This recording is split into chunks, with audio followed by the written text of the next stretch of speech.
Harrenhal, one of the most notorious and infamous strongholds in the world of Westeros, casts a long and dark shadow over the landscape of the Seven Kingdoms.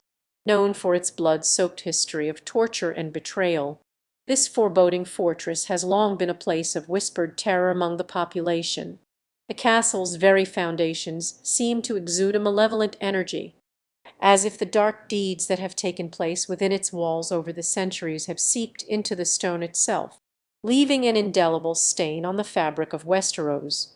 For those who live in the surrounding countryside, Harrenhal has long been a place where hope goes to die, and the sound of the wind howling through its empty halls is like a mournful sigh that seems to echo across the years.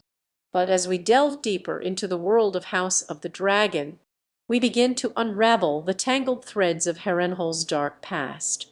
We learn of the horrors that occurred under the reign of the Targaryen king, Viserys I, and his subsequent descent into madness, which ultimately led to the catastrophic battle at Dragonstone.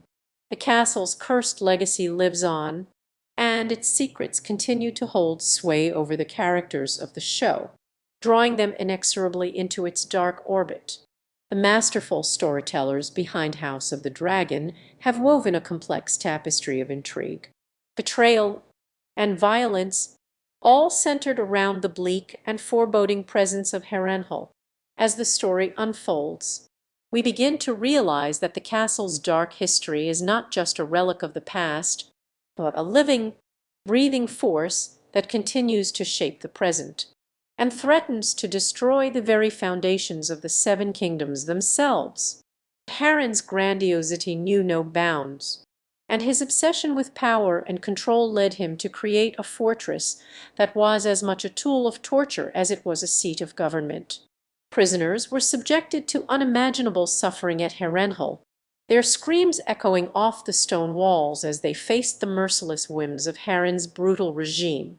We are told in the book that the Great Pit of Harrenhal, a massive arena at the center of the fortress, was where Harren would often hold public displays of cruelty and sadism. In these gruesome rituals, innocent men and women were thrown to the mercy of wild beasts, forced to fight each other until death, or subjected to the merciless steel of Harren's guards. It's worth noting that the historical context of Westeros is rooted in a dark and violent past, and Harrenhal represents a particularly egregious example of this. The first men who built Harrenhal were known for their brutal and often nomadic way of life, and their legacy of violence and conflict is palpable in the fortress's construction and design. The horrors that took place within Harrenhal's walls are a testament to the darker aspects of human nature, and serve as a chilling reminder of the costs of unchecked power and ambition.